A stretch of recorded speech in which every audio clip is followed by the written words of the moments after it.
bien? Bien, contenta.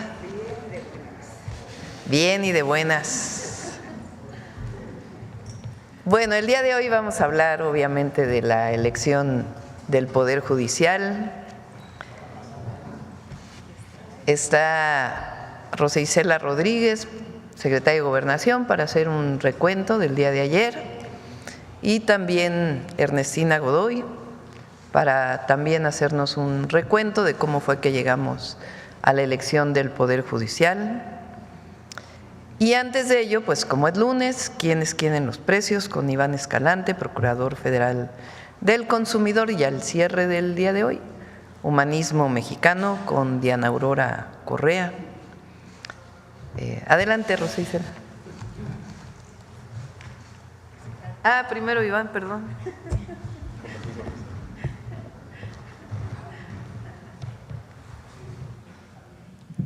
Muy buenos días, con permiso, Presidenta. Buenos días a todas y a todos. Quienes quieren los precios, iniciamos con nuestro seguimiento a la Estrategia Nacional para promover la estabilización del precio de la gasolina, como desde hace algunas semanas, con dos buenas noticias. La primera es que el promedio continúa en 23 pesos con 59 centavos el litro de gasolina regular, gracias a esta estrategia. Y junto con el equipo hicimos algunos cruces de datos e hicimos un comparativo durante 10 años, de mayo de 2016 a mayo de 2025, de qué porcentaje del ingreso de las familias se destinaba a la adquisición de gasolina en aquel año 2016 y ahora cuánto se destina. Entonces, aquí hay dos factores importantes. Uno es el incremento sostenido del salario mínimo a partir de la llegada de la Cuarta Transformación, cómo ha ido incrementando, y también el tema de cuánto el precio de la gasolina ha ido teniendo no ha tenido movimientos importantes hacia el alza. Entonces, mientras que en mayo de 2016 se destinaba el 29.2% de nuestro presupuesto a la compra de gasolina, el día de hoy se destina únicamente el 13.7%. Es decir, si ganamos 1,000 pesos, en 2016 se destinaban 300 pesos para la compra de gasolina y mayo de 2025 solamente 130, 137 pesos. Adelante, por favor. Nuestro monitoreo que realizamos semana tras semana, encontramos las estaciones que venden a precios justos, 2319 esta estación de Pemex en la alcaldía Miguel Hidalgo, y aquí en cada una de las regiones y cuánto tienen de margen de ganancia, que no excede en ningún caso los 2 pesos por litro. Le vamos a poner una palomita. Seguimos con los precios altos. Y quienes se vuelan la barda con los precios, no solamente por cómo venden, sino en el margen de ganancia, y encontramos esta estación de Terralite en Huachochi, Chihuahua, que vende el litro de gasolina regular en 25 pesos con 50 centavos, con un margen de ganancia de 3.29, y aquí las más caras de las regiones. A todas ellas les vamos a poner un tache. Continuamos con el seguimiento a la canasta básica, la más barata, 729 pesos con 70 en Bodega Aurrerá Emilio Carranza, en Saltillo, Coahuila, le ponemos una palomita. Y la más cara, Walmart Interlomas en el Estado de México, 998 con 40, le ponemos un touch. Recordar que esto es una canasta básica de 24 productos que no debe de costar mucho más caro de 910 pesos. Adelante. 3 ciudades, Alcaldía Gustavo Madero en la Ciudad de México, la más barata, Bodega Aurrerá, Ferrocarril Hidalgo, 837 pesos con 60 centavos, palomita. Y la más cara, Mega Soriana La Villa, 954 pesos, tache. Tlaxcala, Walmart Parque Vértice, 788 con 60, la más barata, palomita. Y la más cara, Bodega Aurrerá, 858 con 30, también le vamos a poner una palomita porque está por debajo de los 910. Y en Puebla, la más barata, Chedraui Upaep, 805 con 70, palomita. Y la más cara, Bodega Aurrerá 11 Sur, 934 con 80, tache. Continuamos Les hemos estado presentando los precios de muchos de los productos que integran esta canasta básica. Esta vez elegimos limón, el kilogramo está en precio promedio 36 pesos con 48 centavos y el mismo consejo que les damos desde hace algunas semanas. Hemos encontrado entre 20 y 25 pesos en donde se venden precios justos, la mayoría de ellos en mercados y en centrales de abasto. Vamos a ponerles una palomita, en este caso el mercado Filiberto Gómez en Tlalnepantla, a precio en Tijuana y la central de abasto de Monterrey.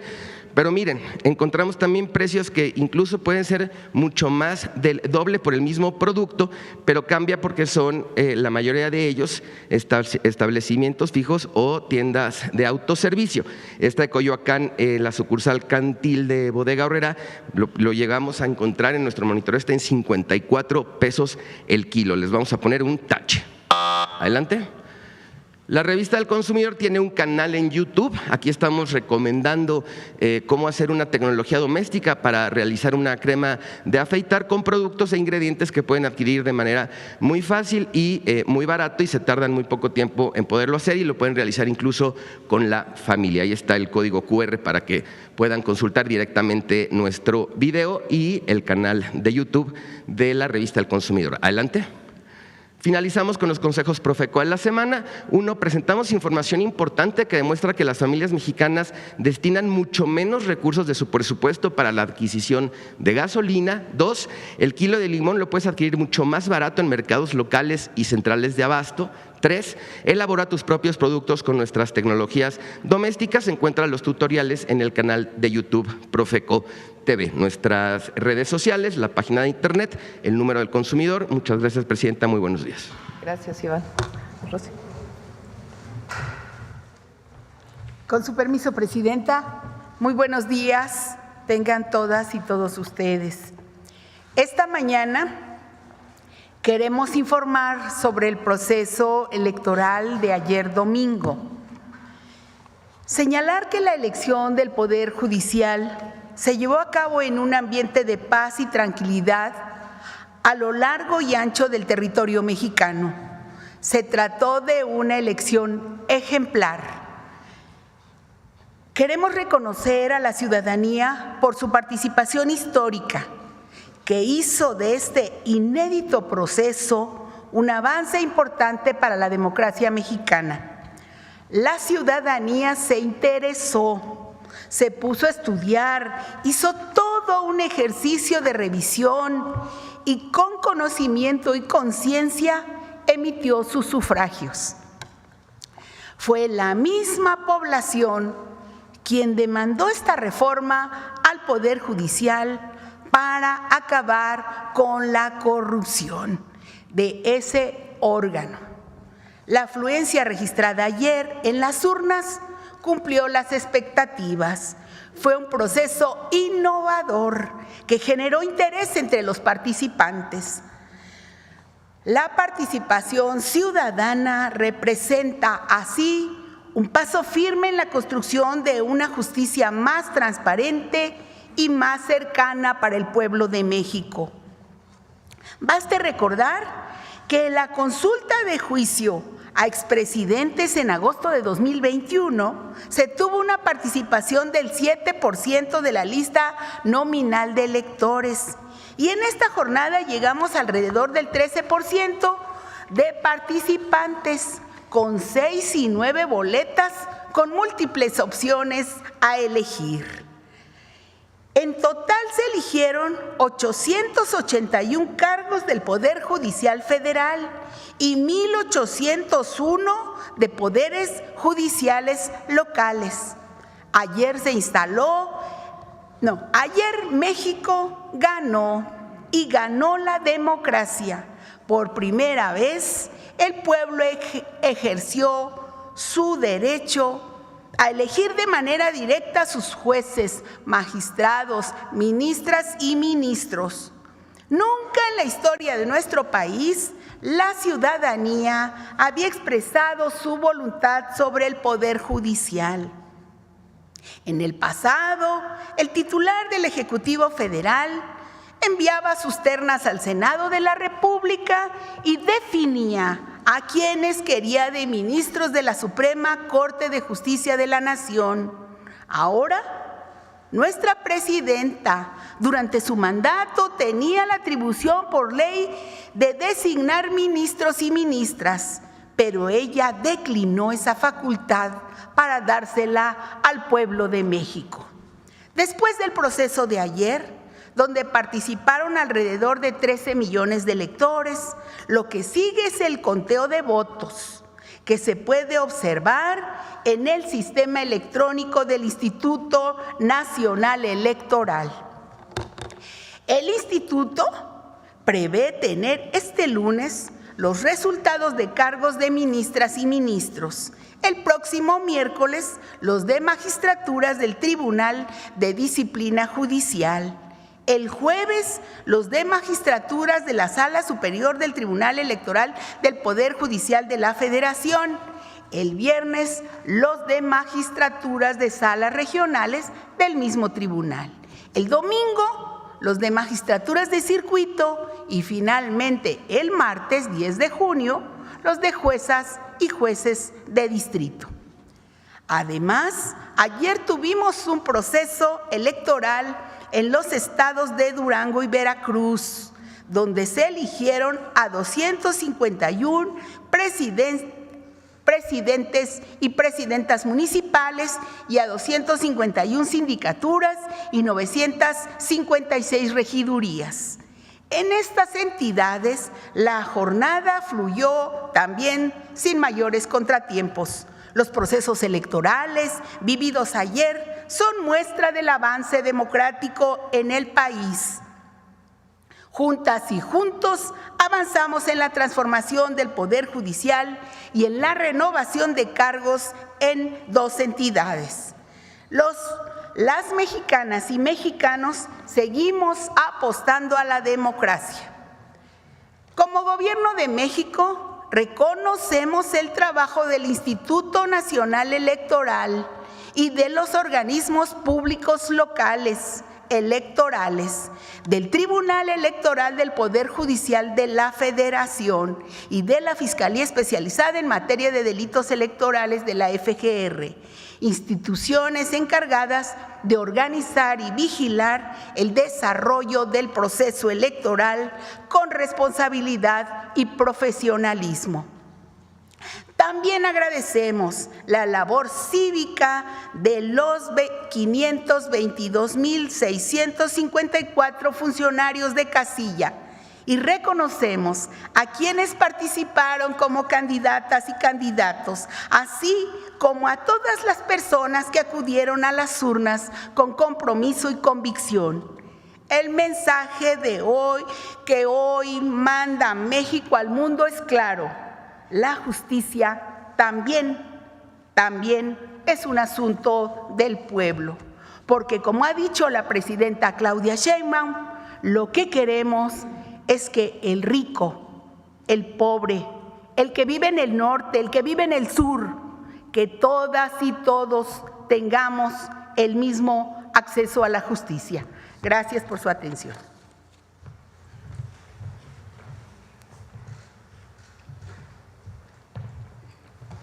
Con su permiso, Presidenta, buenos días. Yo solamente quiero hacer un recuento de cómo llegamos al día de ayer.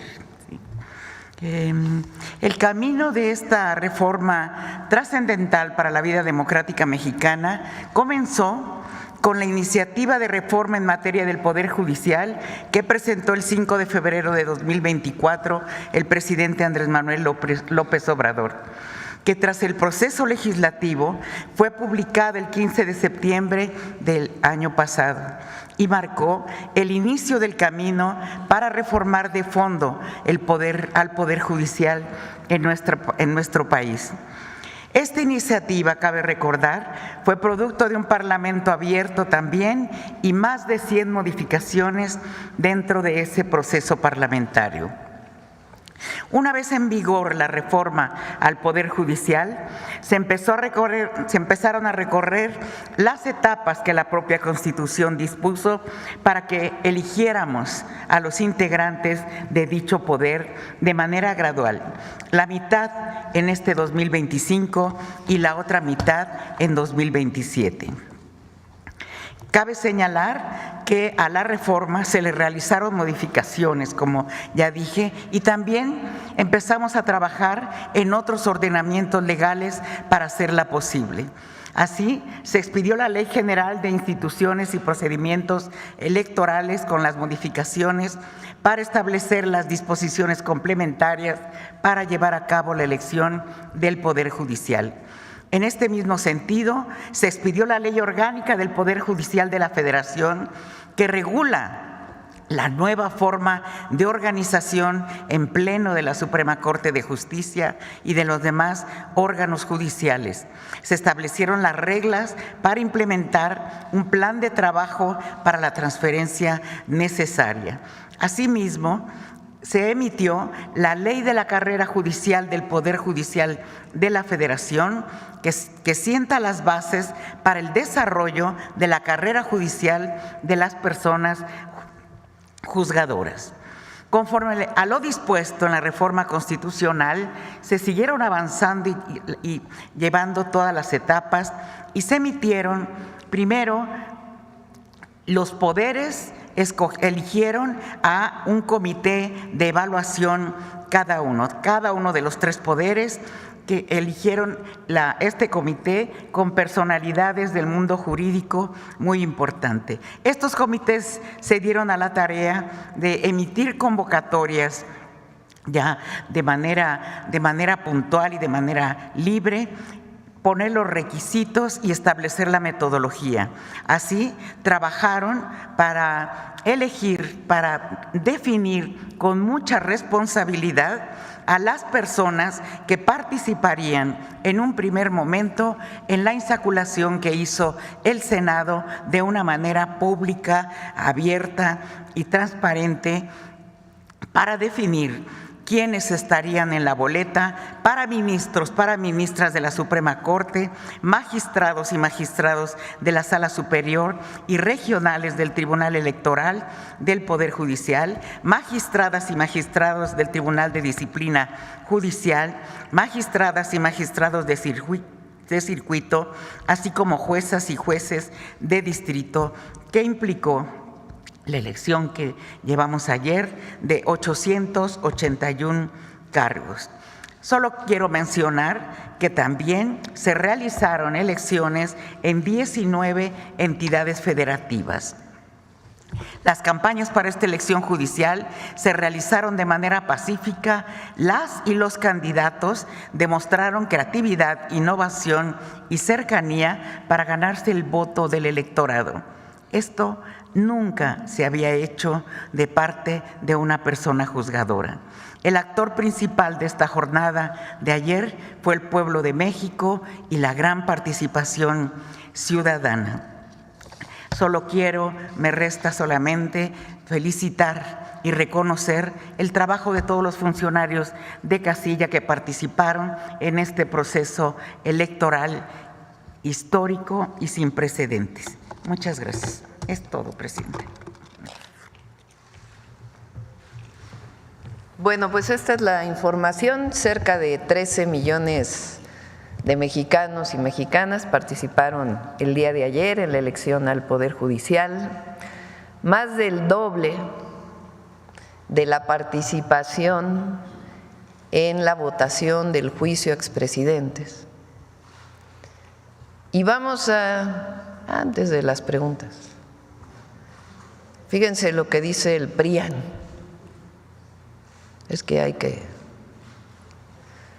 responder porque si no, imagínense. A ver lo que dice el presidente del PAN. A ver, préstamela.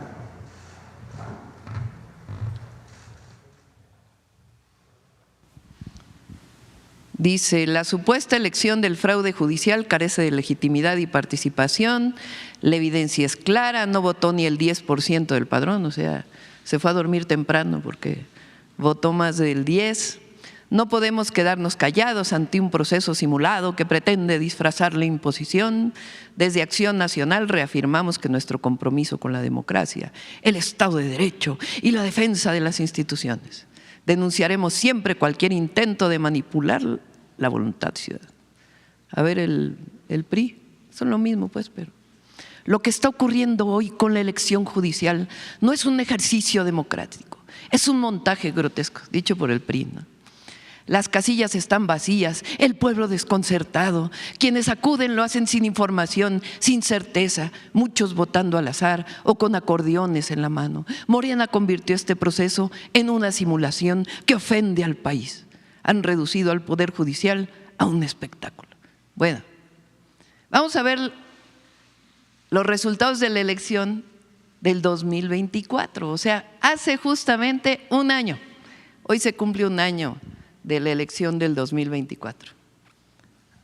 Por partido político, fíjense, ¿cuántos votaron ayer? Cerca de 13 millones, un poquito más parece. Fíjense cuántos votos tuvo el PAN en el 2024. 9.6 millones. Fíjense cuántos votos tuvo el PRI en el 2024. 5.7 millones. O sea, por ellos votan menos de los que votaron para el Poder Judicial, pues con razón están un poco preocupados. Movimiento Ciudadano, 6.2 millones. ¿Sí se entiende? O sea, ellos dicen que participó muy poca gente, pero resulta que los que participaron son más de los que les dieron su voto hace un año.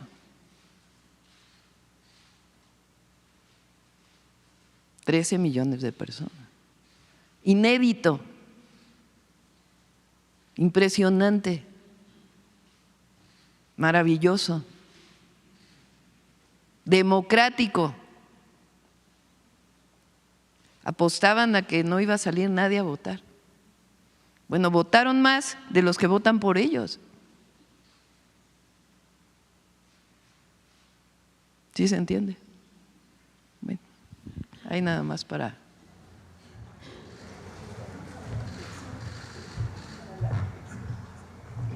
Para la reflexión, exacto. Carlos. Buenos días a todos y todos. Carlos Navarro, Heraldo Media Group. Presidenta, ¿cuáles son las conclusiones que saca después de esta primera elección judicial? ¿El porcentaje estaba en sus pronósticos? ¿Es el cálculo en el rango en el que andaba? Sí. En mi caso pensé, si vota el mismo número de personas que votaron para el primer ejercicio de consulta, que fue el de los expresidentes, pues es un muy buen resultado. Y resulta que votó el doble, 13 millones de personas que salieron a votar por el Poder Judicial. Ahora comparemos 128 senadores o las 2/3 partes de 128 senadores frente a 13 millones de personas. Entonces, por supuesto que es un éxito la elección. La gente salió a votar libremente y decidió por quién votar. Entonces, claro, los que defienden al actual Poder Judicial, que como lo mencioné ayer, pues ahora resulta que tenemos el mejor Poder Judicial del mundo.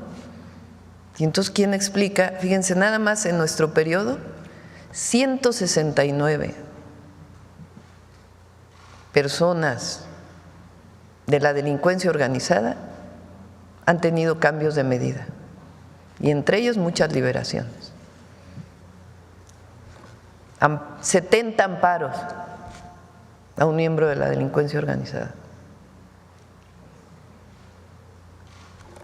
Decisiones que posponen y posponen y posponen y posponen para que una persona pague sus impuestos. Decisiones de la Corte para impedir que lo que decide el legislativo proceda. 50% de los miembros del Poder Judicial son primos, hermanos, sobrinos, cuñados. Nepotismo aceptado por ellos mismos. corrupción, privilegios, defensa de privilegios. Ahora, después de un proceso, porque parece además, ayer veía un comentarista de Estados Unidos que decía, es que votaron después de grandes campañas. No, fueron campañas austeras, muy austeras, esencialmente en redes sociales y algo en territorio, pero fueron campañas muy austeras después de un proceso de selección. Porque como bien dice Ernestina, no se nos debe olvidar que hubo una convocatoria amplia. Después hubo comisiones formadas por el Ejecutivo, el Legislativo y el Judicial, por reconocidos juristas. Esas personas evaluaron currículums, vieron si cumplían primero lo que decía la Constitución y segundo, una revisión de quiénes eran más idóneos para participar de acuerdo a su historia profesional. Después de eso, salen y para evitar que haya apunte a quién quiere ser uno o el otro, se hace un proceso de insaculación. Y después de eso, ya viene la campaña y finalmente la elección. Entonces, no es que cualquier persona sin una revisión participó, hubo comisiones. Y de ahí, pues, el resultado del día de ayer, 13 millones de personas que libremente salieron a votar. Más del doble de los que votan por el PRI, más de los que votan por el PAN. Entonces, pues claro que es un éxito el ejercicio del día de ayer. Todo proceso es perfectible, Presidenta. ¿Qué ajustes le harían a una elección judicial próxima? Pues ya, habría que revisarlo en su momento. Yo creo que fue un muy buen ejercicio, participación, mucha participación, libre. Ayer también hubo una marcha convocada por, pues no sé, porque no sabemos muy bien quién la convocó, pero distintas organizaciones también libremente participaron, porque dicen que hay autoritarismo, ¿no? O sea, el mismo día de la elección hay una marcha en contra de la elección y no libremente pueden ejercer su derecho a manifestarse. Ahora sí hay que ver cuántos fueron, ¿no? Comparado con los 13 millones que votaron, porque creo que no llenaron ni el monumento, ni una cuarta parte del monumento a la Revolución. Entonces, libertad, porque hay quien propaga la libertad sin responsabilidad, ¿no? La libertad conlleva responsabilidad. Y ayer pues fue una votación muy buena, responsable, y felicidades a todas y a todos. ¿Qué opinión le merece la reaparición del expresidente Andrés Manuel López Obrador justamente votando? Pues nos dio mucho gusto verlo. No sabíamos que iba a salir a votar. Agradezco mucho sus palabras, muy emotivas y pues de mucho agradecimiento. Salió a ejercer su derecho al voto, ya nos anunció que ya viene su libro, así que muy bien, contenta pues por verlo, se ve muy bien, muy bien. Y la gente le dio mucho gusto, ¿no? Porque había quien decía, ¿verdad? De veras, se me había olvidado, porque salió uno ahí en las redes, de que no sé qué día, el día que fui a visitar a Rosa Isela a Gobernación, que había ido a ver al presidente López Obrador allá al sótano de Gobernación, que cuando saliera, ¿no? Decía ahí un comentarista, sí, hay que decirlo, que la gente no lo iba a vapulear, que nadie lo iba a reconocer. Yo vi que la gente estaba muy contenta de verlo. Entonces, está en Palenque escribiendo un libro, y salió a votar, a ejercer su derecho ciudadano. Nos dio mucho gusto. Presidenta, se cumple justamente un año de su victoria en la elección presidencial. ¿Cómo le ha cambiado la vida a usted en un año y cómo piensa que sus políticas le van a cambiar la vida a los mexicanos? Vamos muy bien, muy bien. Ayer decía en el discurso del 1 de junio ahí en la Marina que algunos datos, bueno, vean el peso hoy, por cierto, muy bien el peso, no pasó nada con la reforma que decían que tanto iba a pasar.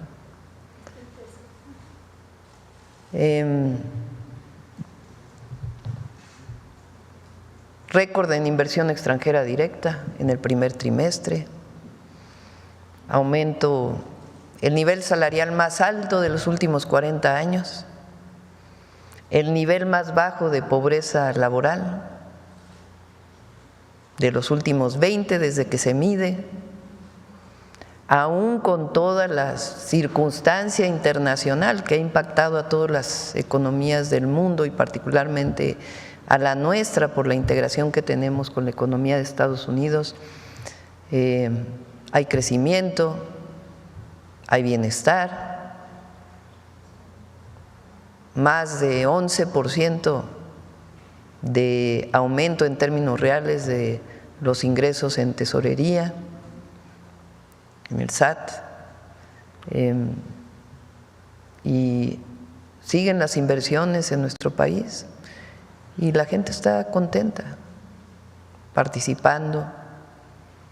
Y fíjense, en 8 meses ya traemos la construcción del tren Ciudad de México-Pachuca, la construcción del tren Ciudad de México-Querétaro, la construcción del tren de carga en el Tren Maya y su línea Progreso, la construcción a Ciudad Hidalgo del Interoceánico, a Paraíso Tabasco del Interoceánico. Traemos 10 proyectos carreteros, que serán más de 2,000 kilómetros, 17 proyectos prioritarios de agua, todos los programas de bienestar funcionando, que por cierto, dicen que hay menos inversión en los programas de bienestar este año que el año pasado. No se pueden comparar porque recuerden que el año pasado, por haber sido año electoral, en los primeros 4 meses se depositaron lo de los siguientes, el siguiente bimestre. Entonces, los programas de bienestar con recursos, hoy son derechos en la Constitución, 3 nuevos programas de bienestar, hoy todos los niños y niñas de secundaria tienen beca. Vamos avanzando. Este mes inicia el apoyo a todas las comunidades y pueblos indígenas y afrodescendientes gracias al cambio en la Constitución, que van a recibir de manera directa por primera vez su presupuesto. Van avanzando los planes de justicia. Vamos bien y hoy pues un país más democrático que avanza más hacia un país con más justicia. Y ya por último, Presidenta, este fin de semana Isaac del Toro quedó subcampeón del Giro de Italia. ¿Cómo aprovechar esas hazañas históricas para incentivar a los jóvenes y hacerles ver que los sueños, se puede luchar por los sueños y también fomentar este deporte, que incluso la misma Federación de Ciclismo tiene algunas irregularidades? ¿Cómo despertar esas ganas de los jóvenes con un ejemplo como Isaac del Toro? Pues primero felicitarle, una hazaña, tiene 21 años, nunca México había estado en esa posición. Además escuché sus declaraciones, un joven muy echado para adelante,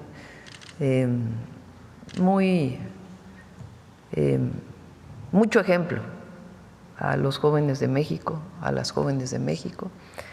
Y sí, estamos trabajando para impulsar el deporte en muchos sentidos, desde el deporte social, que es de donde tienen que surgir los semilleros, para el deporte profesional y olímpico. Entonces, muchas felicidades a Isaac del Toro. Muchas gracias, buen día a todas y todos. Muy bien, acá. Gracias, buenos días. Yufel Carolina de Código Libre.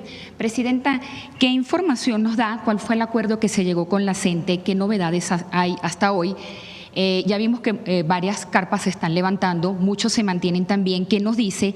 ¿Y qué se haría también para que esto no le siga afectando a los comerciantes y a las ventas? Si quieren, hablamos mañana de la CENTE. Hoy todavía tienen una reunión ahí en Secretaría de Gobernación. Entonces, mañana hablamos de eso, si quieren. Y hoy vamos a hablar del día de ayer, de la elección al Poder Judicial. Y de este día de ayer, haciendo un énfasis, como comentó mi compañero, en esta ley que se puede hacer para el 2027, ¿qué más se puede hacer? Porque a pesar de todo, hubo mucha gente que aún desconocía por quién votar, por dónde seguir. ¿Qué se puede hacer para el 2027? Más participación del extranjero, los acordeones. ¿Qué se puede adelantar para eso? Todo es perfectible. Además, hay que recordar que el Instituto Nacional Electoral, el propio tribunal, dijo que obviamente se podía llevar los apuntes cuando ibas a votar. Pues eran muchas boletas y la gente había estudiado previamente pues por quién iba a ejercer su voto y pues llevaba apuntes para poder hacer más rápida su ejercicio de votación. Y eso el INE y el tribunal dijo, pues está bien, no hay ningún problema. Y sí, todo es perfectible, es la primera elección, todo es perfectible y del día de ayer pues se sacarán las conclusiones para poder mejorar al 2027. Pero fue un gran ejercicio y mucha gente participó. En otro tema, no con esto, ¿qué información ha tenido debido a que la Fiscalía General de la República está queriendo aplicar un decreto por la presunta enajenación irregular en terrenos de Santa Fe, un decreto del porfiriato, lo que ha generado preocupación entre los vecinos y propietarios que considera que se trata de la propiedad privada? ¿Qué sabe usted de esto? Alguna vez lo vi cuando fui jefa de gobierno con el fiscal.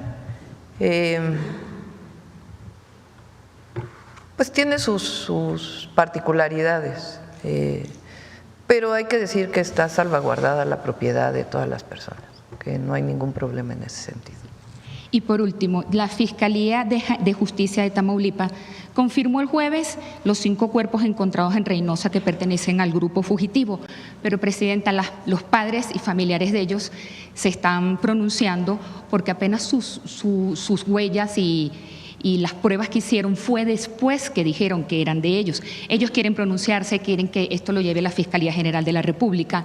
¿Cómo se dijeron que eran de esos 5 del grupo cuando ni siquiera se habían hecho las pruebas y quieren respuesta, pues, los familiares? Sí, es la Fiscalía del Estado, ¿no?, quien está llevando el caso. Y pues si es necesario, le pedimos a la Comisión de Víctimas que pueda entrar en contacto con los familiares para, si hay algún problema, atenderles. Gracias. Buenos días, Presidenta. José Manuel Fuentes, de Capital 21, corazón de la capital. En primer lugar, me gustaría preguntarle un poco más sobre esta marcha que ayer se hizo, porque llama la atención varias cosas. Una de ellas es que hablaron de que van a impugnar la elección por lo de la participación y también se quejaron mucho los que participaron porque no había muchos jóvenes.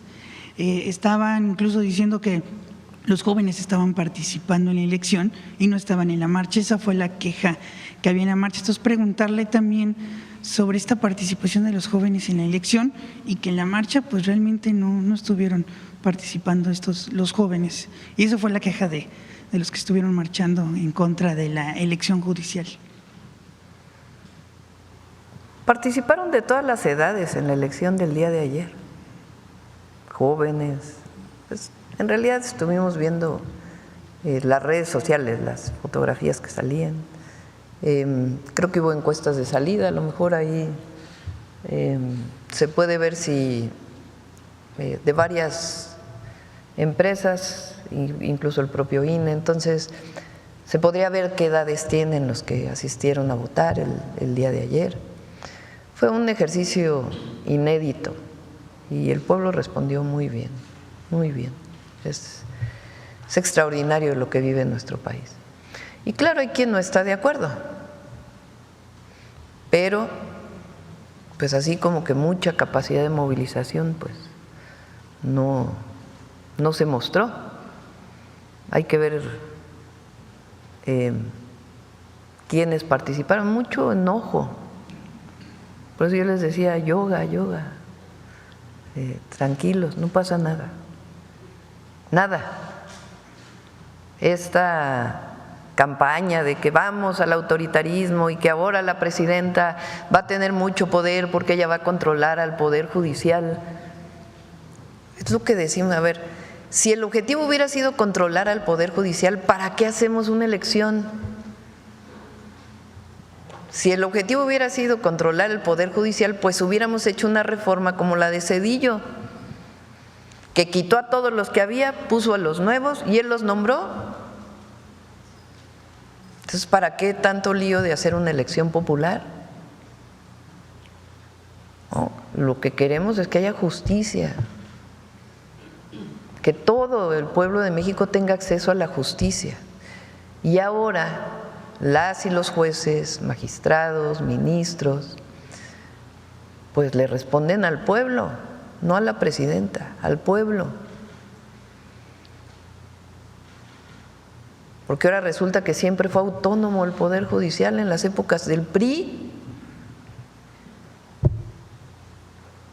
No nombraban los presidentes, no le hablaba el presidente de la Corte para decirle qué tenía que hacer.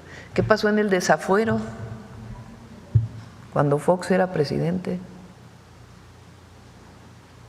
Entonces, es muy bueno lo que está pasando en México, muy bueno. Y no hay nada que temer. México es un país libre, democrático. Eso no va a cambiar. Nada va a cambiar.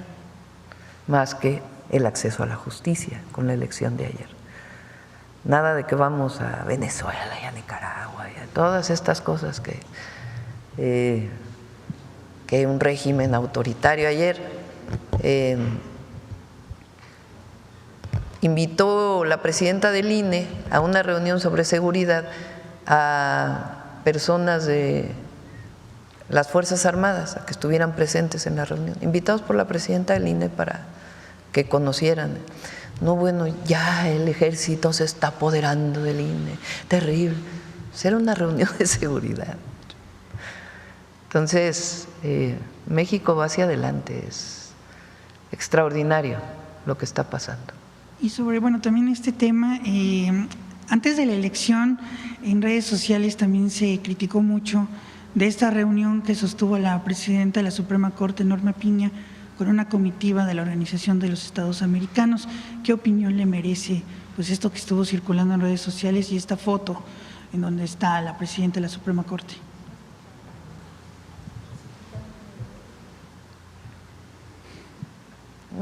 Sin comentarios. Muy buena elección de ayer. Por otro lado, presidenta, otro tema que sale el fin de semana y tiene que ver con Estados Unidos es que el presidente Donald Trump anunció de que va a duplicar los aranceles al acero, ahora van a ser del 50%.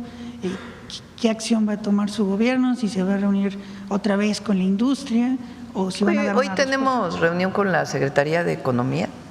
La publicación va a salir según las redes sociales del presidente Trump el 4 de junio. Vamos a ver qué dice la publicación y ya estaríamos informando.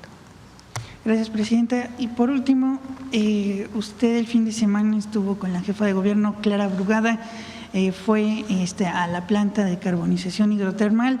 Usted ya mencionaba que este modelo lo va a aplicar en otros estados o que existe la posibilidad. Preguntarle en qué otros estados se podría. Vemos que en Tula, donde se iba a hacer una refinería que ya no se hizo nada, ahí también se va a aplicar una planta de economía circular, pero que en otros estados se necesita tener este mecanismo que ha tenido éxito en la ciudad. Y sí. Muchas gracias.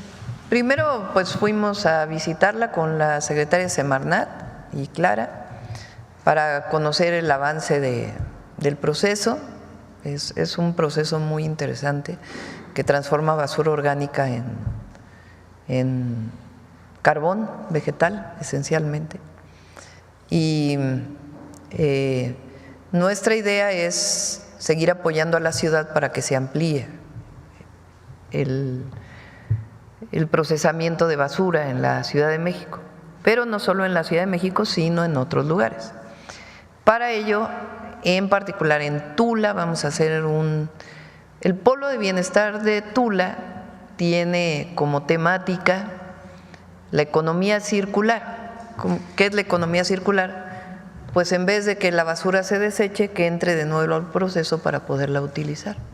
Entonces ahí va a haber varias plantas para poder reciclar la basura, vamos a decirlo así, y poder producir tanto productos como energía que permitan utilizarla. Entonces vimos los procesos y estamos ya en planeación y en unos cuantos meses ya vamos a poder informar. Ya sale la licitación del Parque de Economía Circular de Tula y ya también para hablar con la población de cómo se va a desarrollar, porque son procesos limpios, no son procesos que generen contaminación. Gracias. Muchas gracias, presidenta. Disculpe que estoy un poquito ronca. Eli, del canal de Eli TV Oficial en YouTube.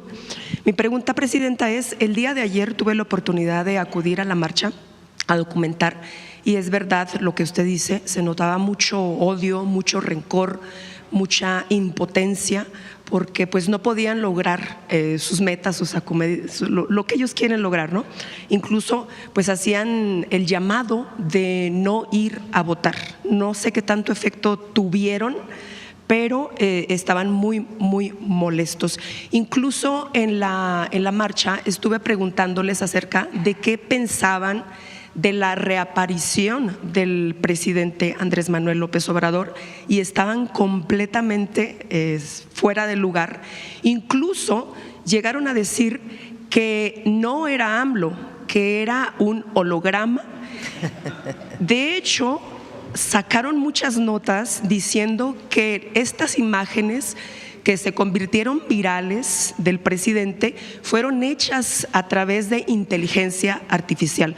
Todavía no lo pueden creer que AMLO apareció a votar. ¿Cuál sería su opinión al respecto, presidenta? Pues fíjense, hacen un llamado a no votar. Por cierto, vale la pena decir, porque el dirigente del PAN sale hace unos días llamando a no votar y sus gobernadores salieron a votar. O sea, así como que mucha coordinación tampoco hay, ¿verdad? Entonces, pues muestra en qué situación está la oposición. O sea, nos responsabilizan de su situación de desorganización, de baja votación. Pues no, lo que pasa es que México cambió y el pueblo de México hoy tiene otra conciencia, otro nivel de participación política y no quiere que regrese el régimen de corrupción y privilegios. Y están empoderados. Se devolvió la dignidad al pueblo y su derecho a participar. ¿Por qué no puede participar el pueblo en la elección de un juez, del Poder Judicial, después de un proceso de selección que hubo? ¿Cuál es el argumento de que no participe el pueblo de México en la decisión de quién quiere que sea ministro o ministra? Porque dicen es que ya no va a haber contrapesos. No, ese es su argumento. Bueno, ¿por qué no participaron en la elección? ¿Por qué no tuvieron sus candidatos? Recuerden que el Poder Judicial primero puso candidatos y luego se retiró del proceso. ¿Por qué no pusieron candidatos o candidatas? ¿Por qué no llamaron a la gente a votar por sus candidatos o candidatas? Entonces, tienen derecho, no, pero aquí debatimos sobre política y la participación de la oposición. Bueno, vean los oradores de la marcha de ayer. Entonces, lo que más gusto da, más felicidad es la participación de la gente. Y eso habla de lo que he dicho. Y les molesta, les enoja. México es el país más democrático del mundo, aunque a ellos no les guste. Entonces, quieren convencer al pueblo de algo distinto, pues trabajen para que puedan tener una opción distinta, si es que dicen que nosotros somos una mala opción para el país. Entonces, que trabajen, que informen, pero este odio, pues lo único que provoca es rechazo, porque lleva mucho de clasismo, de racismo, mucho. Pero México ha cambiado muchísimo, muchísimo. Y claro que hay que seguir avanzando, pero el ejercicio de ayer es algo extraordinario y es un ejemplo al mundo. Hablando del ejercicio de ayer, Presidenta, como usted sabe, yo viví muchos años en Estados Unidos, de hecho desde mi niñez, y ahorita hay mucho gusto por querer participar en la democracia de México. Muchos de los paisanos se lamentaron el hecho de que el INE no los pudiera incluir en esta gran histórica elección. ¿Cuáles serían las probabilidades de que usted pudiera poner una iniciativa de que para el 27 se pudieran incluir los paisanos en las próximas votaciones? Es que no se necesita una iniciativa, yo creo que de una vez debería prepararse el INE para que los paisanos y paisanas participaran de mejor manera en cualquier elección, porque es lleva muchos trámites. Nuestros paisanos allá dicen que son los consulados, pero en realidad los consulados solo ponen el espacio. Quien organiza la inscripción es el INE. Entonces, de una vez que el INE pues empiece a revisar cómo mejorar la participación de las paisanas y los paisanos en Estados Unidos y en otros lados del mundo para la elección del 2027, que va a ser también una elección muy importante, pues son gubernaturas, presidencias municipales, diputados locales, federales y también la segunda parte del Poder Judicial. Y ya por último, Presidenta, dos cosas para ver si pudiera aclarar. En redes sociales estuvo rodando un video cuando usted fue a hacer su voto junto con su esposo y donde pues usted aparentemente le dice a alguno de los camarógrafos que sí, no lo grabara. Eran los compañeros de Sepropía. Si y pudiera entonces, aclarar porque como parecía... estaba la cámara de este lado, les dije, a ver, pues el voto es secreto, hay que mover la cámara, esencialmente. Es que ya la estaban poniendo como tirana. Sí, que yo… Y que es normal que utilicen un acordeón porque criticaron mucho el hecho de que… de que mi esposo sacó su teléfono, pues ahí llevaba su ejercicio de por quién iba a votar. Pues, ¿cuál es el problema? Es que cualquier, de veras es mucho enojo, odio, porque usan algo menor como… lo engrandecen y le meten bots y bots y bots, porque no son, algunos de ellos pues son personas que no están de acuerdo con nosotros, que suben estas pues críticas que no tienen fundamento. Y sí, yo le dije al de la cámara, porque pues estaba yo votando y estaba la cámara, y dije, bueno, ¿por qué no la mueves un poquito para que… Ok, muchas gracias. Y ya por último, Presidenta, una petición. El día de ayer usted estuvo celebrando el Día de la Marina e hizo honores a los marinos caídos en el buque de Cuauhtémoc, allá en Nueva York. Hay unos paisanos que están haciendo una petición a su persona, a la Presidenta de México, para ver si sería posible de que se pueda utilizar alguna parte de los mástiles para hacer un monumento a los marinos caídos en Nueva York. Ellos se encargarían de absolutamente todo, nada más querían saber si eso pudiera ser posible, y eso sería todo. Pues vamos a revisarlo. Habría que preguntar al alcalde de Nueva York y y al secretario de Marina, obviamente, y a sus familiares, creo. Entonces, pues vamos a agradecer, la verdad, este deseo sincero de los mexicanos que están en Nueva York, y pues vamos a revisar si es factible. A ver acá. Gracias, presidenta. Adela Escobar, de Proceso. Precisamente le iba a preguntar justo sobre este ejercicio que, bueno, pues a usted ayer la veíamos aquí enfrente de Palacio Nacional. Si de acuerdo con su experiencia o con lo que pudo notar, precisamente consideraría que podría haber algún cambio, hubo la necesidad de acordeones precisamente por la cantidad de personas o números que tenían que poner. ¿Cuál es la experiencia que usted pudo ver en torno, si fue fácil, si fue ágil, en torno a este ejercicio? Pues todo es perfectible. Yo creo que fue un gran ejercicio y pues el INE tendrá que hacer su revisión para la siguiente elección al Poder Judicial, pero fue un muy buen ejercicio y repito, todo es perfectible. ¿Le deja un buen sabor este ejercicio que se… Pues imagínense, en vez de 128, bueno, menos de 128, 100 senadores, eligieron 13 millones de personas. Sí hay un cambio, ¿no? Pero precisamente, bueno, pues en la revista se publica también una entrevista al ministro Javier Lainez, quien, bueno, pues dice que la elección de la totalidad de jueces y magistrados es un elemento, lo dice tal cual, distorsionante grave en la impartición de justicia. También él considera que no habrá juzgadores independientes y que el esquema está hecho para tener el control. ¿Cuál es la respuesta que usted daría, sobre todo porque sabemos pues está en el cargo del ministro? Pues van a responder al pueblo.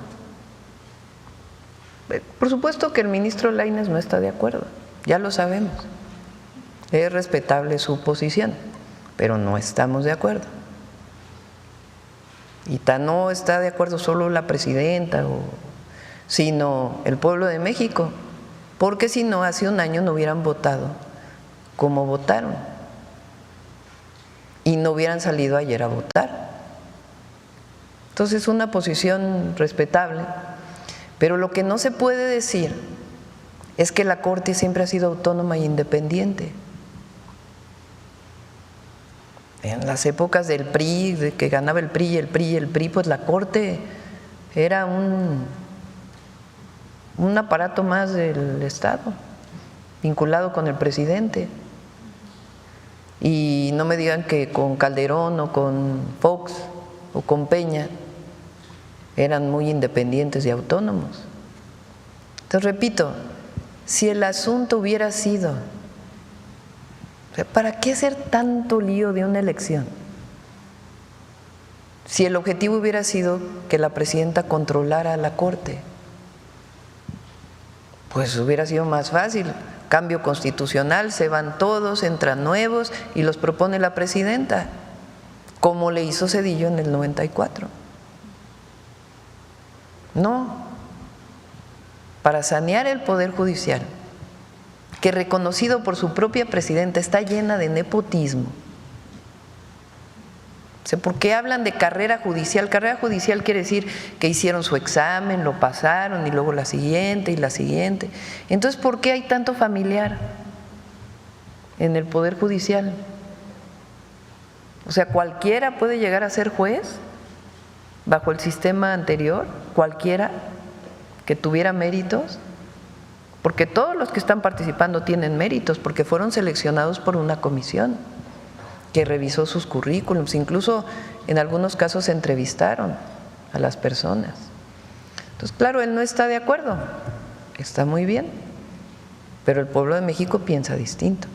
Un poco con lo que acaba de mencionar, él también lo que considera es que cuando se trate de un tema importante que así considere, por ejemplo, el Ejecutivo, y daba el ejemplo de la anterior administración del expresidente Andrés Manuel López Obrador, que será difícil resistir el embate desde el Ejecutivo Federal y que incluso este tipo de falta de certidumbre que él apunta podría llevar a que no llegue ni siquiera la inversión a México, parte de las declaraciones que da. No.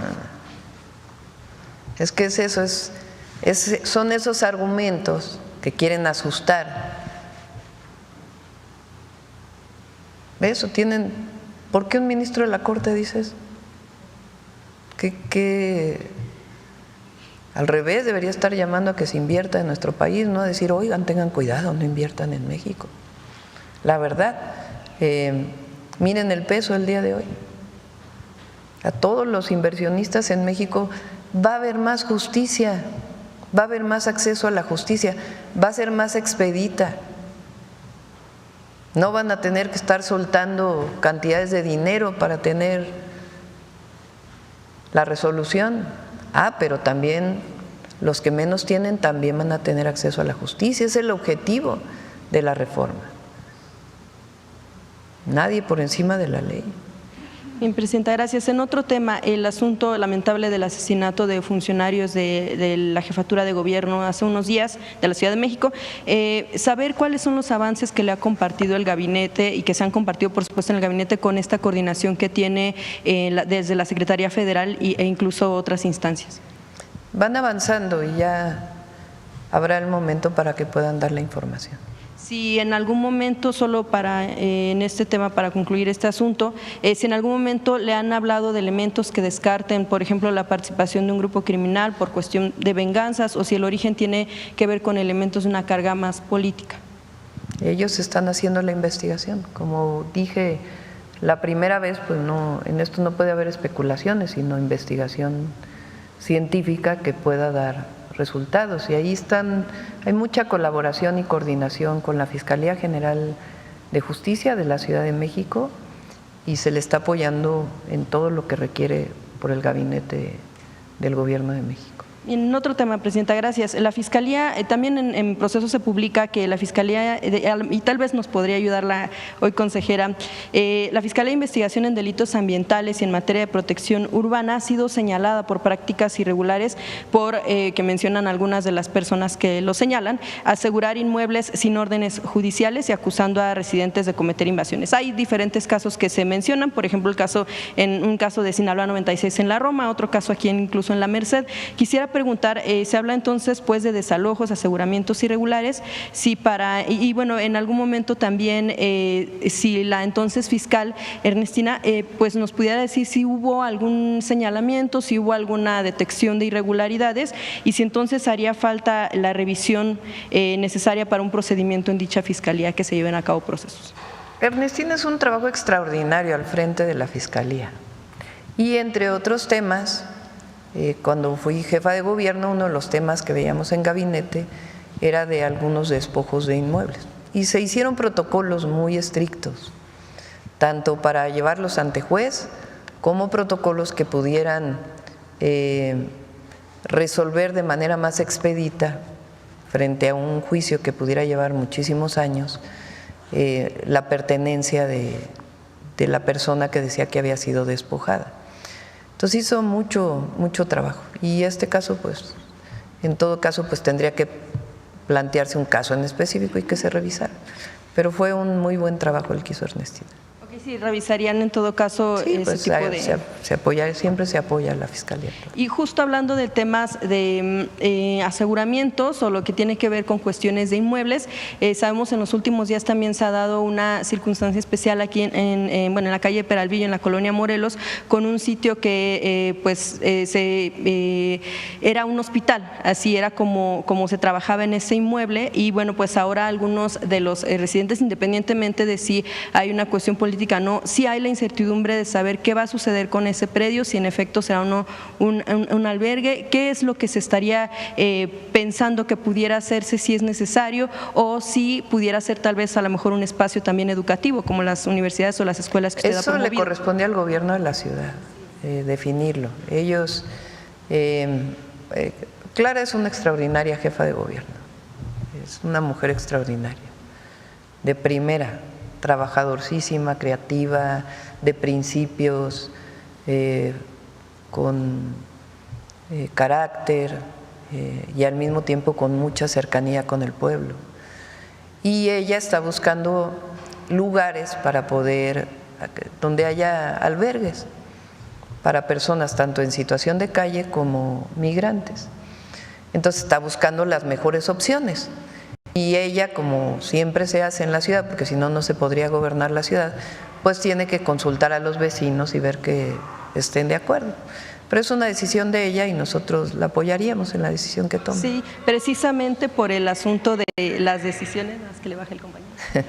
Precisamente por el asunto de las decisiones que pudiera haber, lo único que han pedido pues los residentes es que se les informe qué podría ser y que se les tome en cuenta en la decisión que puedan tomar. Estoy segura que Clara lo va a hacer. Gracias. Y finalmente, ya el último tema, lo que tiene que ver con el asunto de lo sucedido también el fin de semana, cuando elementos de Fuerzas Armadas, también de la Guardia Nacional, estuvieron, pues interrumpieron el concierto del músico Fermín Muguruza, músico vasco, ex Cortatú. Y bueno, pues él precisamente lo que pedía era que se diera una explicación en torno a qué sucedió, por qué se utilizaron elementos de las Fuerzas Armadas, a quién respondieron y qué sucedió ahí.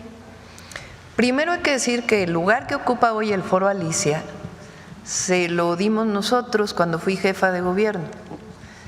El Foro Alicia o Multiforo Alicia es un lugar de cultural independiente, de un colectivo independiente, que desde hace muchísimos años tenía actividades culturales en la alcaldía Cuauhtémoc. Cuando fui jefa de gobierno, la entonces alcaldesa de la Cuauhtémoc los molestó mucho, querían que se clausurara. Sandra Cuevas. Y al mismo tiempo subió la renta del lugar. Entonces el compañero que dirige el multiforo lo busqué porque decía, no, ya vamos a cerrar, ya llevamos muchos años en esto. Junto con Claudia Curiel los buscaron, entonces Tomás Pliego, que pues siempre ha trabajado en esa zona y los conocía bien, nos acercamos a ellos y les dijimos, no cierren, pues es importantísimo que permanezca este ejercicio, que no se cierre.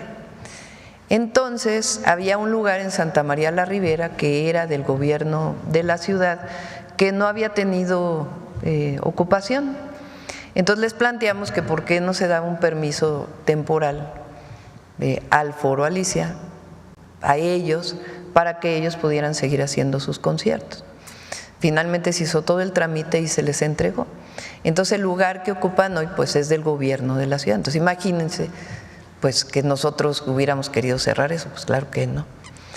Ya explicó Clara, hay esquemas de vigilancia permanente en la ciudad que se toman también por decisiones en el gabinete de la ciudad para apoyar a la policía de la ciudad. Y en este caso, pues cuando jefes de la policía de la ciudad, regionales o zonales, deciden desalojar el lugar, pues le piden a elementos del ejército que estén afuera. A partir de eso se va a revisar todo el protocolo de la ciudad. Hoy estuvo Clara en el gabinete, como viene todos los lunes, se va a reunir con el general secretario para que se pueda definir en qué operativos participa el ejército, en qué operativos pues no debe participar.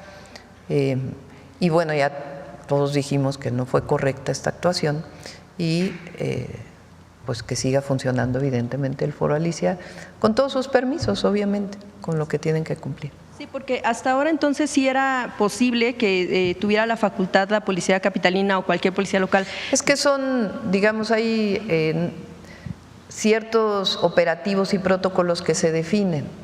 Entonces se define pues patrullaje conjunto de las fuerzas federales con la policía de la ciudad y a partir de ahí pues se toman decisiones en el propio operativo. Entonces pues tiene que cambiarse este protocolo para que no vuelva a ocurrir una situación de este tipo y Clara pues se va a reunir con el general secretario, obviamente con el gobierno de México, para poder redefinir, digamos, con la primera zona militar, que es la que corresponde a la Ciudad de México, en qué operativos participa la Guardia Nacional y en qué operativos participa elementos del ejército. Sí, porque justamente los señalamientos estaban en el asunto de qué considerarían los mandos o bueno, incluso los elementos de las Fuerzas Armadas, de la Guardia Nacional, tomar en cuenta para poder participar de esta manera, porque se cuestionaba también la cantidad de elementos que llegaron a este sitio, pues que eran a todas luces un concierto. Venían patrullando, incluso lo dijo la jefa de gobierno. Entonces, frente a una decisión que toman, pues el ejército apoya poniéndose afuera y no es el papel del ejército ese. Entonces, por eso se va a revisar todo el protocolo. Gracias, presidenta. Y, por supuesto, nuestro apoyo al Foro Alicia y lo que realiza, como siempre lo hemos hecho. Adelante. Gracias.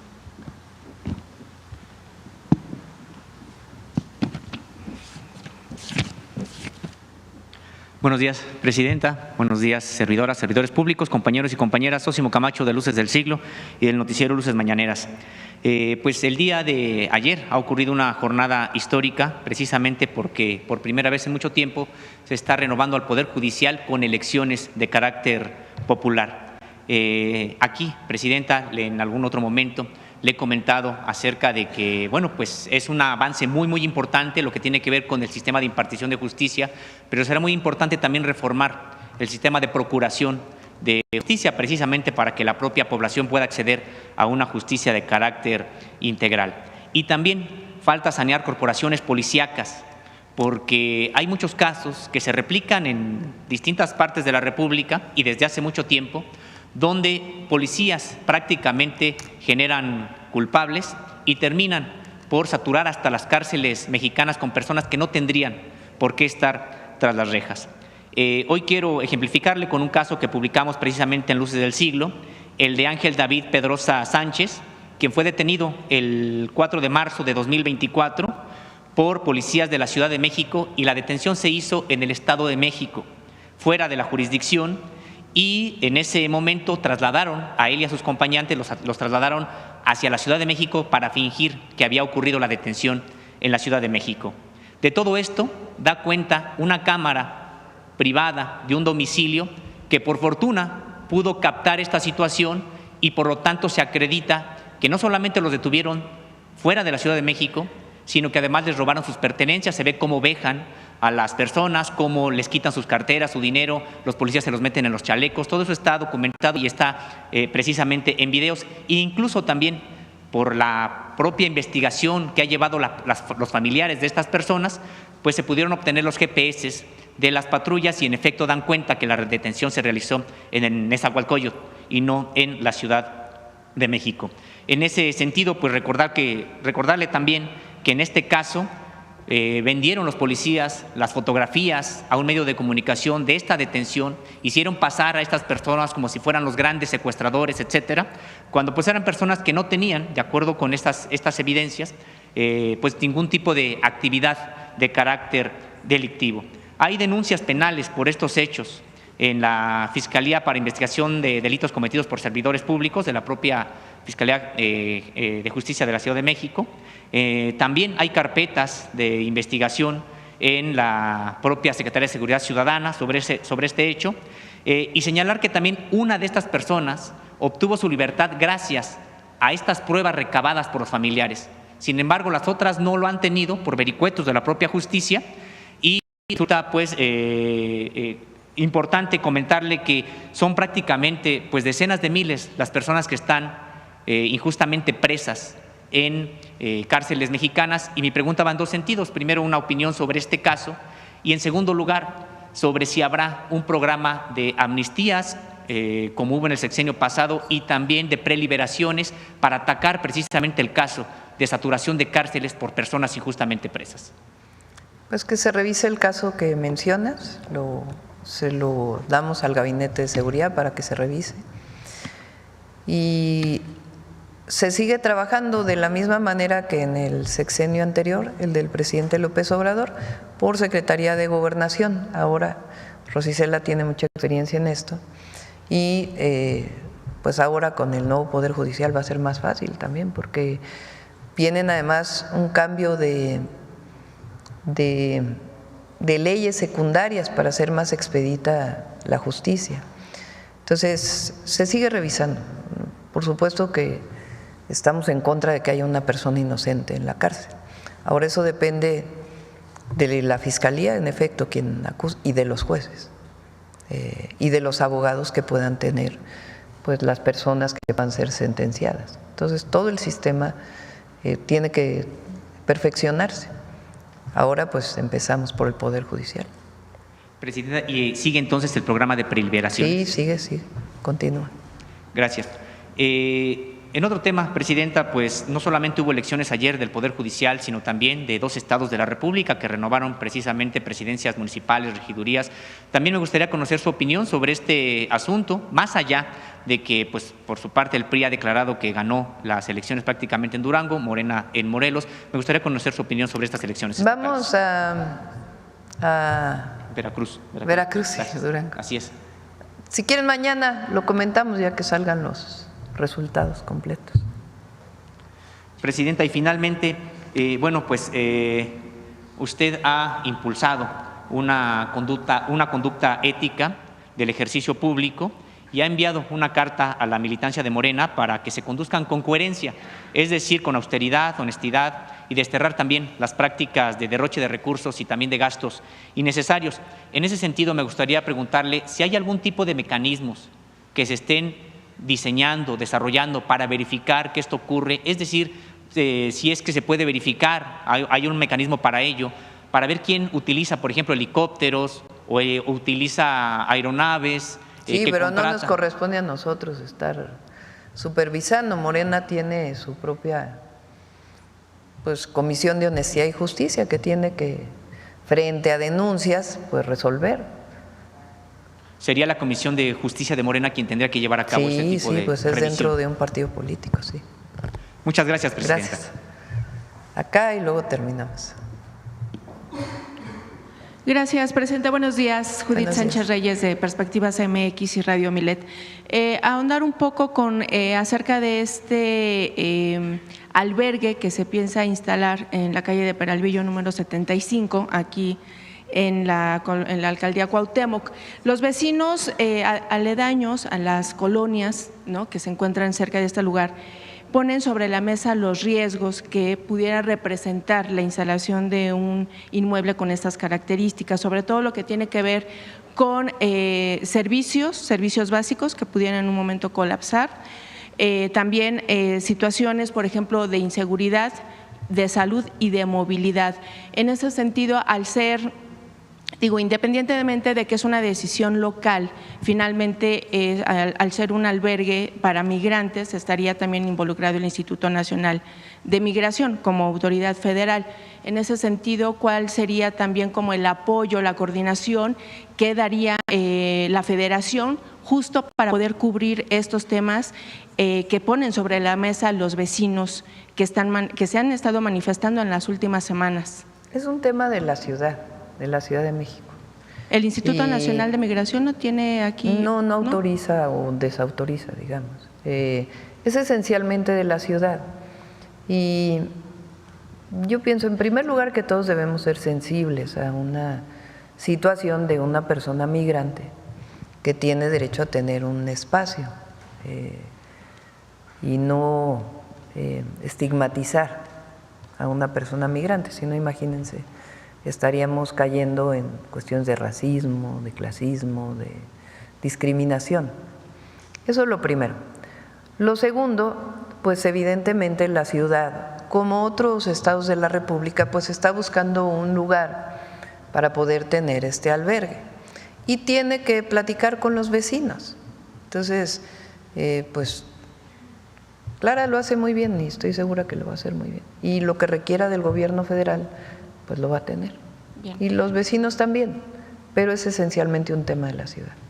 Bien, Presidenta, usted ayer viajó a Acapulco, donde continúan pues los asesinatos. De hecho, hubo algunos días en donde se desarrolló y se registró una jornada violenta. También siguen los ataques contra el transporte público. En ese sentido, ¿algún comentario que usted pudo tener con la alcaldesa de ese puerto? A ver, ayer y con la gobernadora.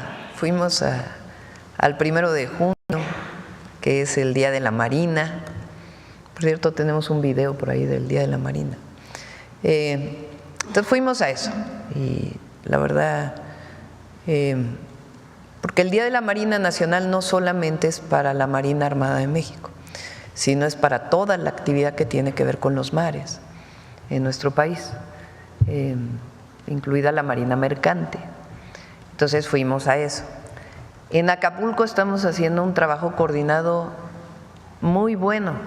De hecho, la gente que tuve oportunidad de platicar con ellos en el recorrido del aeropuerto a la base de la Marina, la gente está contenta por el trabajo que está haciendo Fonatur en Acapulco, con agua y muchas otras instituciones, y también en seguridad.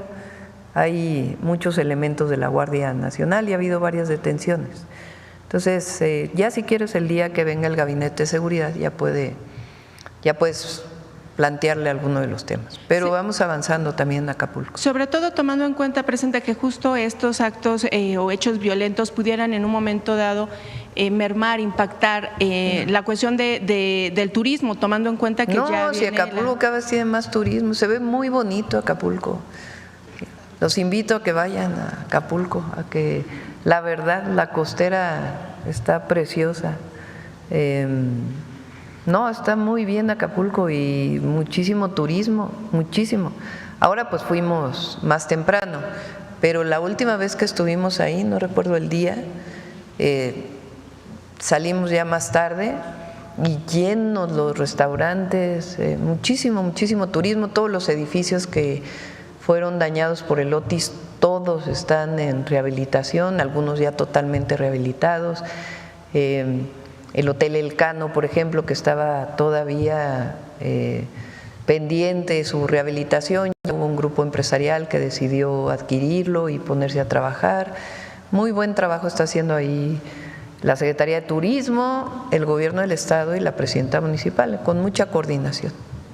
En otro tema, Presidenta, tomando en cuenta que se avecinan eventos deportivos nacionales e internacionales en los que participarán nuestros atletas y tras la confirmación de que la ex titular de la CONADE está bajo investigaciones en curso, tanto en la Auditoría Superior de la Federación y el órgano interno de control de la misma comisión por desvíos de recursos, preguntar si presupuestalmente está garantizado el apoyo a los deportistas en todas las disciplinas y cuál sería su postura frente a estas investigaciones de la administración. Que yo sepa, pasada. No está bajo investigación. Lo confirmó el actual titular de la CONADE. Sí, pero aquí. No está bajo investigación. Lo que hay, como siempre, es que cuando hay un nuevo año, se deciden las auditorías de los años anteriores, tanto de la Auditoría Superior de la Federación como en su caso de la Secretaría que hoy se llama de Anticorrupción y Buen Gobierno. Entonces se hacen las auditorías. Si se encuentran observaciones, tiene tiempo la titular o los titulares de las entidades para responder a esas observaciones. Y después de eso todavía hay una segunda fase, digamos, de este proceso, pero no está bajo investigación, sino sencillamente pues el trabajo que hace la Auditoría de la Federación con todas las entidades del Gobierno de México o estados de la República o municipios que utilicen recursos federales. Bueno, Presidenta, de hecho, en el sexenio pasado, aquí en Palacio Nacional, en su momento, cuando era titular de la Unidad de Investigación de la UIF, Santiago Nieto, aseguró y confirmó que había denuncias en contra justamente de la titular de la CONADE. Y los señalamientos por desvío de recursos se dieron durante toda su administración. A ver, vamos a esperar a ver qué dice la Auditoría Superior de las auditorías que se están haciendo en CONADE y en otras áreas del gobierno. Aquí no tenemos nada que esconder. Bien, pero entonces… Y sobre las observaciones, la que fue titular de la CONADE, pues tiene su tiempo para poder contestar esas observaciones. Y si ya se encuentra que hay un asunto, porque puede ser un asunto de falta administrativa o un asunto ya que tenga que ver con desvío de recursos o algunos otros temas, pero hay que esperar, ¿no? Pero entonces, presupuestalmente hablando, no hay ningún problema. No tiene presupuesto la CONADE y los deportistas también. Bien, y ya nada más finalmente, Presidenta, ¿acudirá usted a la 51ª cumbre del G7 a celebrarse los próximos días en Canadá?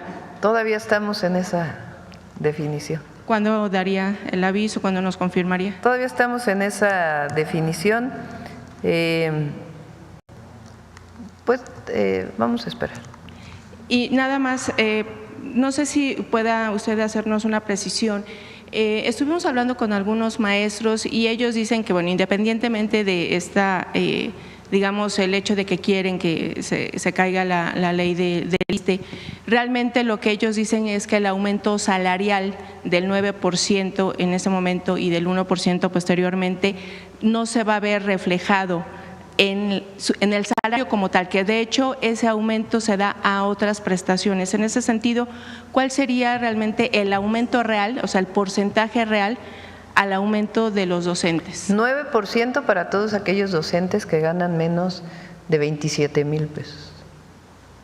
9% más 1% en septiembre, o sea, 10% en septiembre.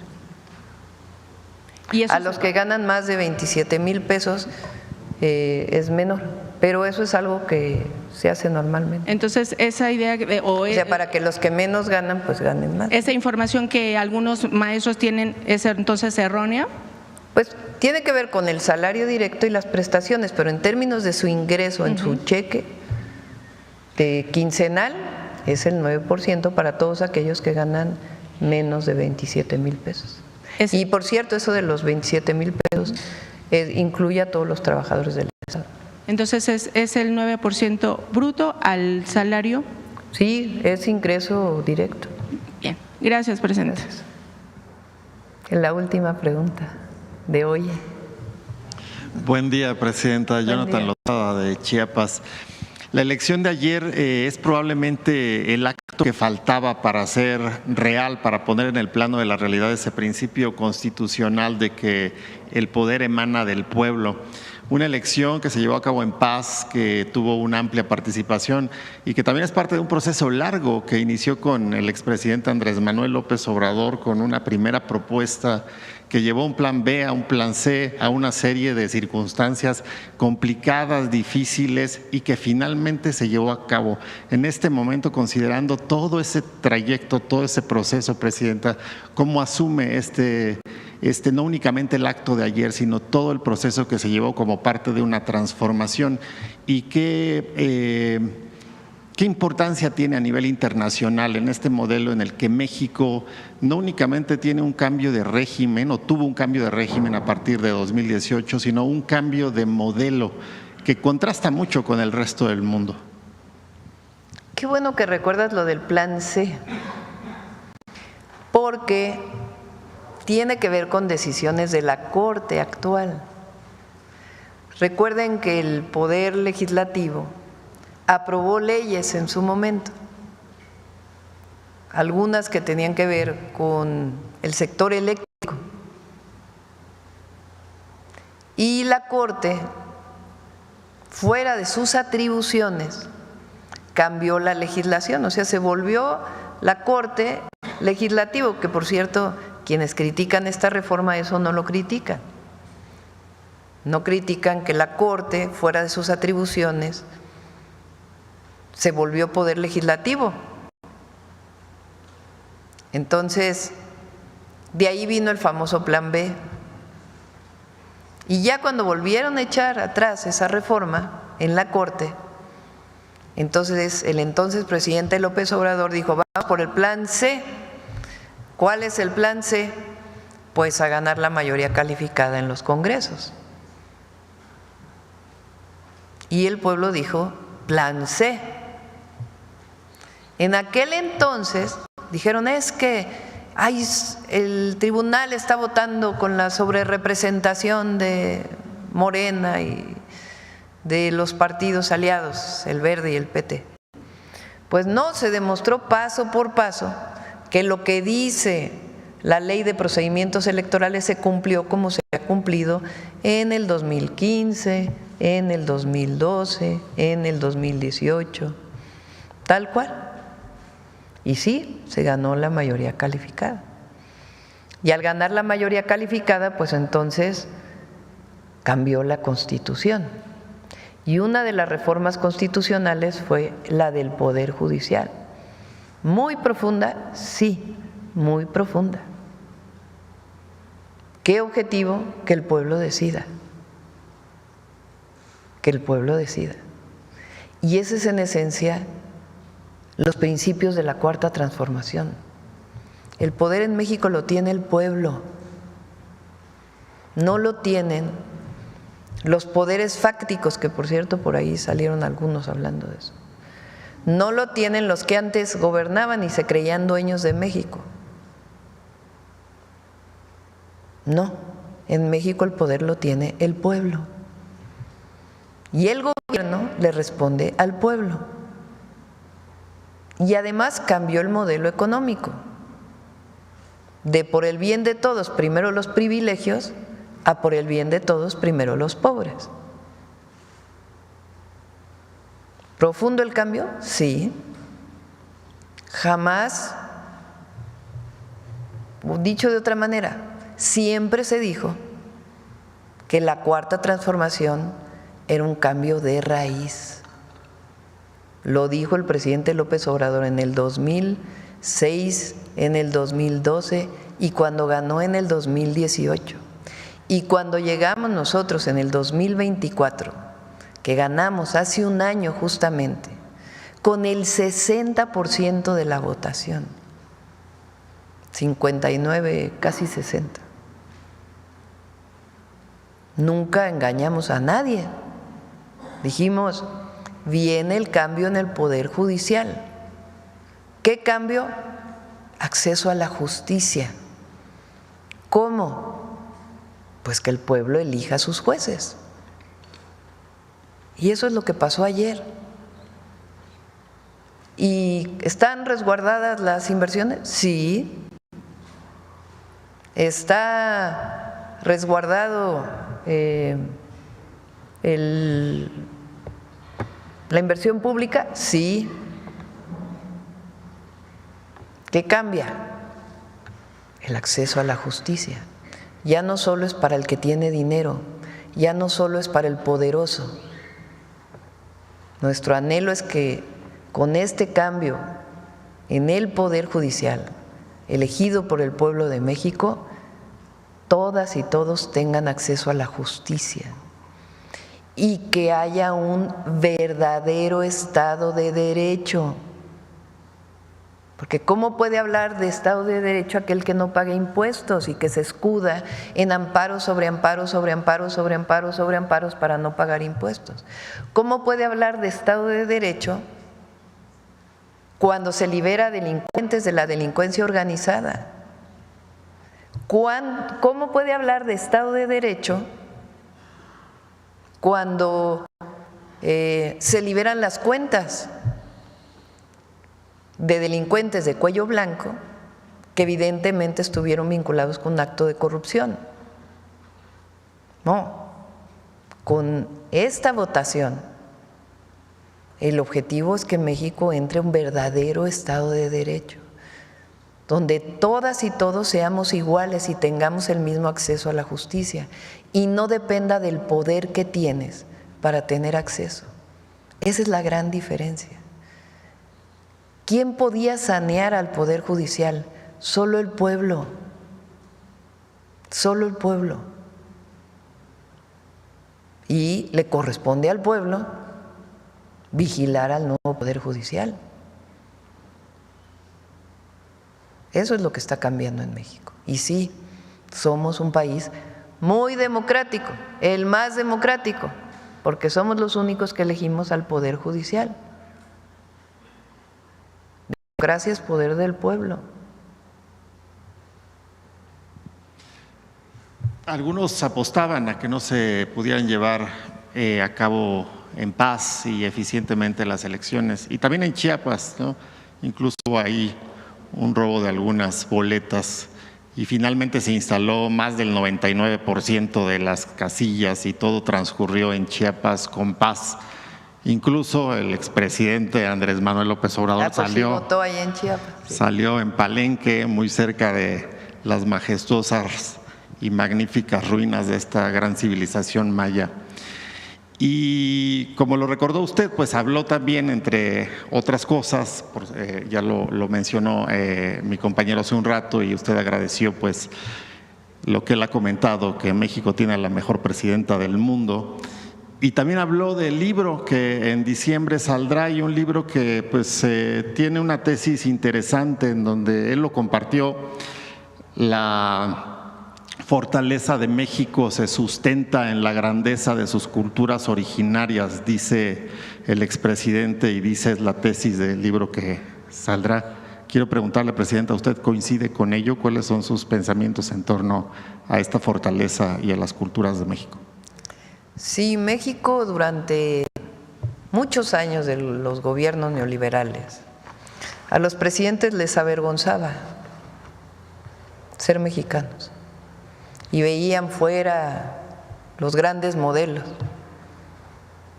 Se iban con las recomendaciones del Fondo Monetario Internacional, del Banco Mundial, la visión en un lado, en otro. Copiaron el neoliberalismo, acabaron con la empresa pública, llevaron al país a una enorme desigualdad, pobreza. Y ahora, con la Cuarta Transformación, lo que nos guía, entre otras cosas, es la riqueza cultural de México y la fecunda historia patria, nuestros héroes y heroínas, algunos de ellos, por cierto, de la Reforma del siglo XIX, que nunca fueron recuperados, ni siquiera después de la Revolución Mexicana. Y para nosotros, los pueblos originarios son nuestra grandeza. Somos un pueblo con legado de grandeza. Y viene de las grandes civilizaciones y de la resistencia de los pueblos originarios. La solidaridad del pueblo de México, el apoyo mutuo, la cercanía de las familias, la laboriosidad, la inteligencia, la cultura, la diversidad cultural, pues viene de ahí. Y esa es nuestra grandeza, esa es la diferencia.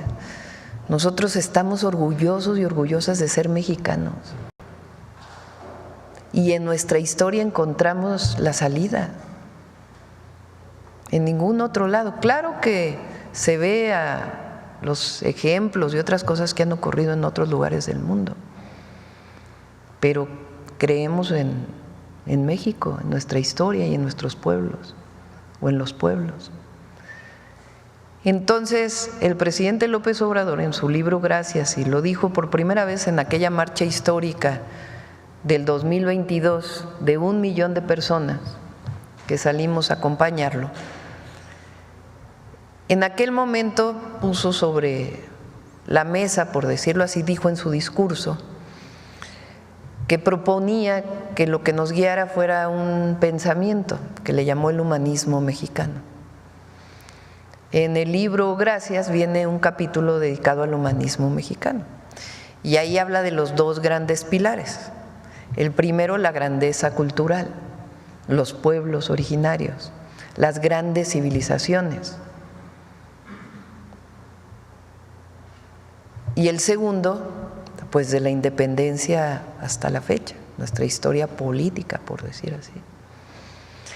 Y el libro que viene ahora, por lo que sabemos, por lo que dijo aquí en la mañanera, porque lo dijo muchas veces y ahora lo recuerda el día de ayer, es que su libro, supongo que será un primer libro, ¿verdad? Pues tiene que ver con la grandeza cultural de México. Y es algo muy hermoso porque es el reconocimiento de nuestra historia y los pueblos que reconocen su historia recuperan su dignidad, que durante años quisieron mancillar en el periodo neoliberal, como en el porfiriato. Y esa dignidad es lo que hoy tiene el pueblo de México con la Cuarta Transformación. Eso es lo que les molesta tanto a algunos, que el pueblo decida, pero eso es lo que nos da orgullo a nosotros. Entonces, pues sí, vamos a ver el libro, a ver cuándo viene. Dijo este año, ¿no? Sí, a finales de año, está muy bien. Pues a ver, vamos a ver. Y finalmente, Presidenta, en estos procesos profundos siempre sale a flote el verdadero ADN de todos, y yo creo que en este caso pues también de la oposición, que incluso lo ha dicho usted, una oposición es necesaria en un proceso democrático, ¿no? Pero hemos visto una oposición, independientemente de cualquier opinión o ideología personal, es una oposición vil, es una oposición muy baja, es una oposición muy mentirosa, ¿no? Y desgraciadamente en un proceso democrático eso no abona. Sería muy diferente tener una oposición defendiendo lo que cree, lo que considera que es mejor, probablemente un capitalismo extremo, etcétera, o no sé, pero con argumentos claros y específicos y alejados de la corrupción. En México no está. En México hay un líder del cártel inmobiliario en el PAN y otros tantos personajes también de muy cuestionada reputación. ¿No se merecería México una mejor oposición en estos procesos? ¿No se merecería una oposición más a la altura?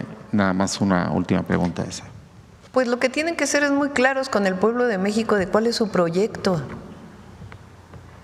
Fíjense, durante la elección, la que fue la candidata del PRI decía, y en todos lados, que ella estaba a favor de los programas de bienestar, de los programas sociales. Termina la elección y 15 días después, el entonces presidente del Partido Conservador dice: no, hubiéramos dicho la verdad, nosotros no estamos a favor de los programas sociales. Bueno, si eso es lo que piensan, que lo digan abiertamente. ¿Y qué proponen en cambio? Si no están de acuerdo con la democracia, pues ¿qué proponen en cambio?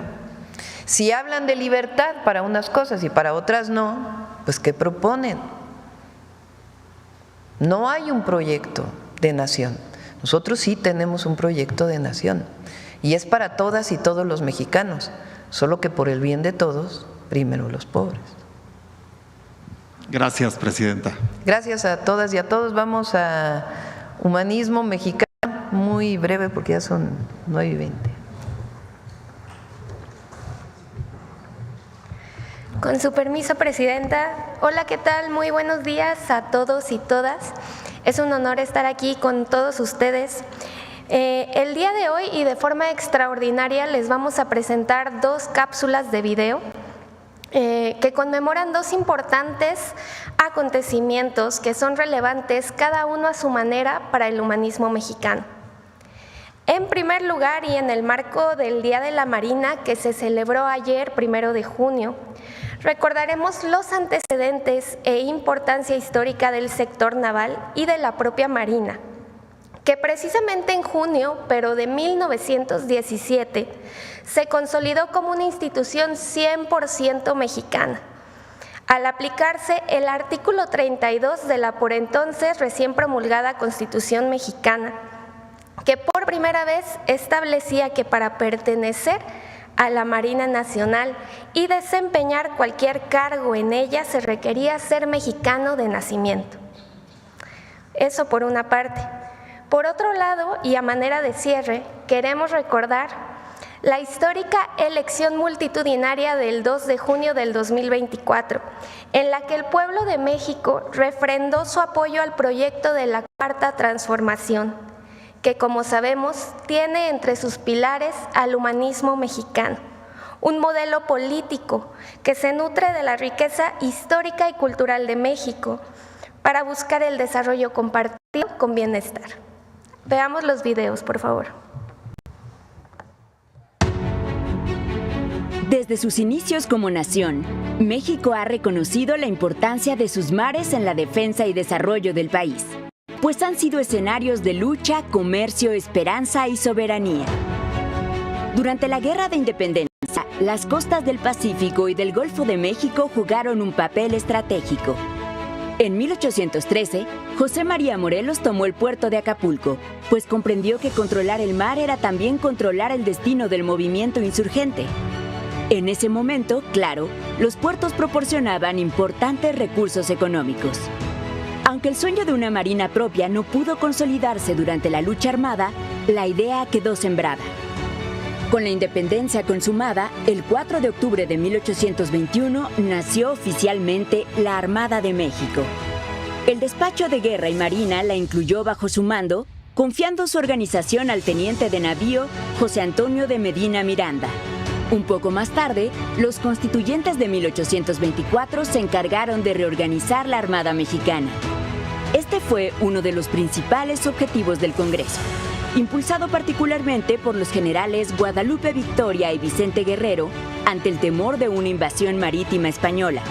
A lo largo de nuestra historia, la Marina ha desempeñado un papel sustantivo en la defensa de nuestros mares y puertos. Un ejemplo de ello sucedió entre abril y noviembre de 1914, cuando los marinos mexicanos defendieron heroicamente al puerto de Veracruz frente a la invasión de fuerzas estadounidenses. En un contexto de tensión internacional y de lucha revolucionaria interna, jóvenes cadetes de la Escuela Naval, junto con marinos y ciudadanos, se enfrentaron con valentía a un enemigo mejor armado y numeroso.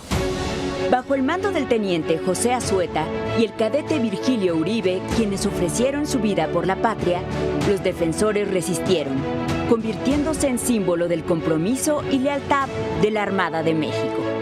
Fue en esa misma década cuando la Constitución de 1917 estableció que los mandos navales debían ser exclusivamente mexicanos y que las tripulaciones estarían compuestas mayoritariamente por connacionales. En cumplimiento a esta disposición, el gobierno del presidente Venustiano Carranza ordenó, el 1 de junio de 1917, que se nombraran mexicanos como capitanes de todos los navíos de la Marina. El 11 de abril de 1942, tomando en cuenta este antecedente, se decretó que el 1 de junio de cada año se conmemore el Día de la Marina Nacional, para colocarla en el sitio que le corresponde como medio de intercambio económico y cultural entre los pueblos. Hoy, a más de 2 siglos de su nacimiento, la Marina Armada de México sigue siendo pilar de nuestra soberanía, a la que reconocemos los valores de valentía y servicio a la patria con los que siempre se han distinguido sus integrantes.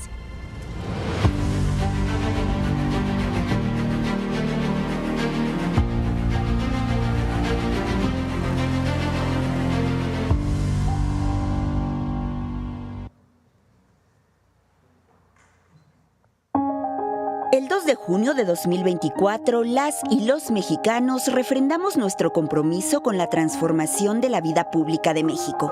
Ese domingo, casi 36 millones de personas dieron su voto para que la doctora Claudia Sheinbaum Pardo se convirtiera en la primera presidenta de México.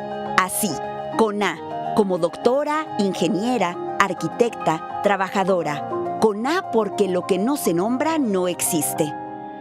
El triunfo en las urnas fue la corroboración de una victoria popular. Las y los mexicanos elegimos el camino de la transformación pacífica para construir un país más democrático, con más derechos, con más justicia social, con más educación, con mejor salud, con más igualdad sustantiva, con más orgullo por nuestro pasado, con más humanismo mexicano, con más bienestar.